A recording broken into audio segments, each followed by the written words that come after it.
मेरी बीट मेरी जिम्मेदारी शुरू करने का मकसद यही था कि हम लोगों के दिलों तक पहुंच पाएं। कोरोना में जहां पुलिसकर्मियों पर फूल बरसाए गए थे, उसी परंपरा को आगे भी बढ़ाना था। मेरा मानना है कि जब तक आप लोगों की परेशानी नहीं समझेंगे, उनका समाधान नहीं करेंगे, तो फिर लोग क्यों आपसे जुड़ेंगे।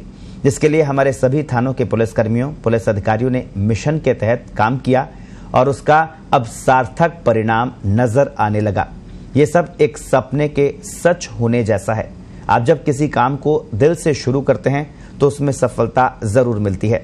डीसीपी पश्चिम ऋचा तोमर से पत्रिका संवाददाता ललित तिवारी ने खास बातचीत की तो उनका कुछ इसी तरह का जवाब था। कौन कहता है आसमां में सुराख नहीं हो सकता, एक पत्थर तो तबीयत से उछालो यारो। कवि दुष्यंत की यह कविता जिला पश्चिम पर पूरी तरह से फिट बैठ रही है। मेरी बीट मेरी जिम्मेदारी अभियान के तहत न केवल लोगों को जागरूक किया जा रहा है, उनको लगातार जोड़ने का प्रयास भी किया जा रहा है। आज हम बात करेंगे डीसीपी पश्चिम ऋचा तोमर जी से और उनसे जानेंगे कि किस तरह का अभियान है। मैडम, पत्रिका टीवी में बहुत बहुत स्वागत है। मेरी बीट मेरी जिम्मेदारी किस तरह का अभियान है और इसका आइडिया आपके दिमाग में आया किस तरह? बीट पुलिस संरचना का सबसे छोटा और सबसे महत्वपूर्ण हिस्सा है। कोई भी पुलिस का कोई भी कार्य हो, वो अंततः बीट स्तर पर ही उसका क्रियान्वयन होता है। जब मैंने वेस्ट जिले में ज्वाइन किया तो मैंने ये नोटिस किया कि हमारे बीट कांस्टेबल्स का अपनी बीट में इतना इंटरेक्शन नहीं है जितना होना चाहिए। उस इंटरेक्शन को बढ़ाने के लिए ही, आम जन और थाने के बीच की दूरियों को पाटने के लिए ही इस अभियान की शुरुआत की गई। जो बीट प्रणाली बहुत मजबूत मानी जाती है, शुरुआती दौर में कितनी परेशानी आई पुलिस को और लोगों को जोड़ने में कितनी मशक्कत करनी पड़ी? देखिए, इसमें दोनों ही तरह की परेशानी आई। एक तो क्योंकि हमारे पास लिमिटेड रिसोर्सेज है, लिमिटेड जाब्ता है, तो अपने फोर्स को, अपने लड़कों को मोटिवेट करना इसमें सबसे बड़ा टास्क था। क्योंकि शुरुआत में उन्होंने इसको ओवरबर्डन फील किया कि पहले से ही हमारे पास में काफी काम है, जाब्ता हर थाने में कम है। उनको इसके दूरगामी फायदे समझाए गए, बार बार उनको ब्रीफ किया गया कि अंत में जाके इस चीज के कितने ज्यादा फायदे होंगे और पुलिसिंग को लेकर इसके कितने ज्यादा फायदे होंगे। ये ना सिर्फ कम्युनिटी पुलिसिंग का पार्ट है, बल्कि कोर पुलिसिंग के लिए भी बीट कांस्टेबल्स का अपनी बीट में जुड़ाव होना बहुत जरूरी है।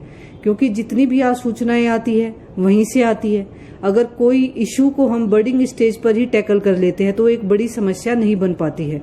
और अगर बीट क्षेत्र का और उसके बीट कांस्टेबल का आपस में तारतम्य अच्छा रहता है तो वहाँ पे कानून व्यवस्था बिगड़ने की संभावनाएं भी बहुत कम होती है। उसके बाद पब्लिक के लिए ये बहुत बड़ा काफी नई चीज थी। बात सामने इसमें आई है कि इस अभियान में व्हाट्सएप पे हजारों लोग जुड़े हैं। इसमें अधिकतर महिलाएं भी शामिल हैं जो कभी घर से बाहर नहीं निकली, गांव से बाहर नहीं निकली। तो किस तरह आपने इनको मोटिवेट किया और किस तरह से ये पुलिस से जुड़ पाए? इस अभियान में अब तक लगभग 600 व्हाट्सएप ग्रुप पूरे वेस्ट जिले के अंदर बनाए गए हैं और लगभग 15,500 उन विभिन्न व्हाट्सएप ग्रुप्स के माध्यम से एक सोशल मीडिया प्लेटफॉर्म पे पुलिस से जुड़े हैं। इसमें सभी एज ग्रुप के लोग हैं, सभी समाज के लोग हैं और सभी जेंडर्स के लोग हैं। तो महिलाएं इसमें भारी मात्रा में जुड़ी है। मैं खुद जब जाके कहीं मीटिंग लेती हूँ तो उसमें महिलाओं का टर्नआउट बहुत अच्छा होता है। कहीं ना कहीं एक उनके अंदर ये भी भावना होती है कि महिला अधिकारी को देख के भी महिलाएं ज्यादा सामने आती है। अपने वैशाली हमारा काफी पॉश एरिया है, काफी पढ़ी लिखी महिलाएं, पढ़ी लिखे परिवार वहां पर रहते हैं, परंतु वहां पर भी महिलाएं थाने पर आने में झिझकती थी। परंतु अभी 2 ऐसी चीजें, एक तो सुरक्षा सखी का नवाचार जो मुख्यालय के द्वारा चला है, उससे भी महिलाओं का और पुलिस का इंटरेक्शन काफी बड़ा है। और एक हमारा ये अभियान मेरी बीट मेरी जिम्मेदारी, इसके थ्रू भी महिलाएं काफी मात्रा में पुलिस के साथ जुड़ी है। एक मैडम, इस अभियान की जो खूबसूरती कहें या एक अच्छा कहें कि जो लोग बुजुर्ग हैं, जिनके घर में कोई उनकी देखभाल करने वाला नहीं है, ऐसे में जो बीट कांस्टेबल है उनके घर जा रहे हैं, उनसे पूछ रहे हैं दवाई की, खाने पीने की। तो ये आइडिया किस तरह से आया और ये जो बुजुर्ग लोगों का ध्यान किस तरह से रख पाते हैं पुलिस? देखिए, शहरों की ये समस्या आती है, जैसे जैसे कोई सिटी ग्रो करता है उसमें ये समस्या आती है जो ग्रामीण परिवेश में बहुत ही कम देखने को मिलती है कि जो सीनियर सिटीजन्स है वे बिना फैमिली सपोर्ट के रहते हैं। उनके बच्चे या तो कहीं कामकाज के जरिए या फिर एब्रोड कहीं स्टडी के लिए किसी और सिटी में स्टडी के लिए चले जाते हैं। तो पढ़े लिखे बुजुर्ग दंपति अकेले ही अपने घर पे रहते हैं, तो उनके साथ में अपराध होने की संभावनाएं काफी प्रबल होती हैं। आजकल साइबर क्राइम जिस तरीके से बढ़ रहा है तो बुजुर्ग भी इसके चपेट में काफी आ रहे हैं। उसके साथ साथ ही उनके यहाँ नकबजनी और चोरी की वारदातें भी बहुतायत हो जाती है। तो बुजुर्गों से हमारा जुड़ाव इस अभियान के तहत इस तरह की चीजों को रोकथाम करने के उद्देश्य के तहत हुआ। हम लोगों ने और हमारी टीम ने हमने एक दिन इसमें डिसाइड किया हुआ है कि उस दिन आप मैक्सिमम जितने सीनियर सिटीजन्स और खास तौर से ऐसे सीनियर सिटीजन जो बिना किसी फैमिली सपोर्ट के रहते हैं, उनसे इंटरेक्शन किया जाएगा। उसका डाटा भी हम लोग थाना स्तर पे मेंटेन कर रहे हैं, जिससे कि उनकी आगे भी रूटीन में मीटिंग्स बुलाई जाए। तो मैडम, बदमाशों को पकड़ने के लिए एक सर्च अभियान चलाया गया था। जो खाली फ्लैट्स हैं उनमें लोग जो बदमाश रहते हैं उन पर दबिश दी गई थी। ये बीच में इसमें ब्रेक आया है, तो ये ब्रेक क्यों आया है और इसके आगे किस तरह से चलाया जाएगा?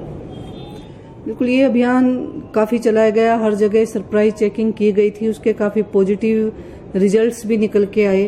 परंतु बीच में त्योहारी सीजन आने की वजह से जाब्ता लॉ एंड ऑर्डर ड्यूटीज में बिजी हो गया था, इसमें कहीं न कहीं पोज आ गया। परंतु इसके जब ये हम लोग बड़े स्केल की सर्च और फ्रिस्किंग नहीं कर पा रहे थे, उस वक्त हमने अपने वेस्ट में एक सर्च एंड ट्रेस ऑपरेशन चलाया हुआ है। जो VCNB हमारा विलेज क्राइम नोटबुक होता है, उसमें जो पूर्व के चालान शुदा अपराधी है जो उस थाना क्षेत्र में निवास करते हैं, चाहे वे अपराध उन्होंने उस थाना क्षेत्र के अंदर किया हो या अन्य कहीं भी किया हो, परंतु उनका निवास स्थान वो थाना क्षेत्र है, उनकी हम लोग प्रॉपर चेकिंग कर रहे हैं। और इस सर्च एंड ट्रेस ऑपरेशन में हमको काफी सफलताएं भी मिली है। हमने NDPS के भी पुराने चालानशुदा अपराधियों के खिलाफ भी कार्रवाई करी। आर्म्स के जो आर्म्स एक्ट में पूर्व में बंद हुए उनके खिलाफ भी कार्रवाई हुई है, और उसी के साथ साथ अन्य लोकल स्पेशल एक्ट में भी इसमें कार्रवाई हुई है। तो ये थी हमारे साथ DCP वेस्ट ऋचा तोमर जी, जो बता रही थी बदमाशों को पकड़ने के लिए किसी तरह की कोताही नहीं बरती जाएगी। कैमरामैन संजय शर्मा के साथ ललित तिवारी, जयपुर।